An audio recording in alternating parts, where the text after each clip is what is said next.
On met bien les deux mains ici, on regarde qu'il y ait personne sur la tyrolienne et personne en face. S'il n'y a personne, on peut s'asseoir dans son baudrier. Séance d'explication de sécurité pour les jeunes touristes avant de se lancer dans les arbres. Le moniteur du site Acrofurie fait la démonstration sous l'œil attentif du contrôleur de la direction départementale de la cohésion sociale. Le public est-il bien informé? Le message délivré est-il clair?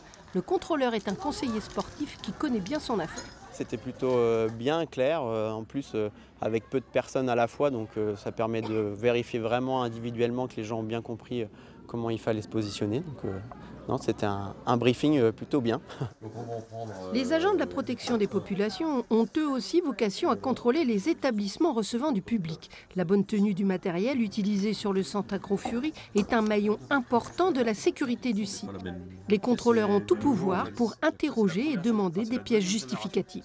Tous les équipements individuels qui sont présents ici font effectivement l'objet d'une fiche individuelle et d'un protocole de suivi, et que la traçabilité de tous ces éléments-là et le suivi est bien respecté. Les contrôles sont aussi l'opportunité pour les propriétaires d'améliorer leurs installations. C'est très rare qu'il y ait rien. Souvent, il y a au moins des remarques. Alors, il y a tout ce qui est partie obligation, ça ne s'est pas respecté, mais là, on met une mise en demeure. Et il y a toute une partie préconisation.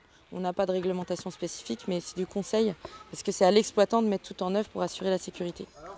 Jérôme et Virginie Girard, les créateurs d'Acrofurie, se sont installés à Feugrolles-Bully il y a 3 ans. En saison, 6 personnes travaillent à temps plein sur leur site. Dès 3 ans et demi, les enfants peuvent explorer les arbres et les parcours ludiques, s'élancer sur une tyrolienne et jouer aux aventuriers.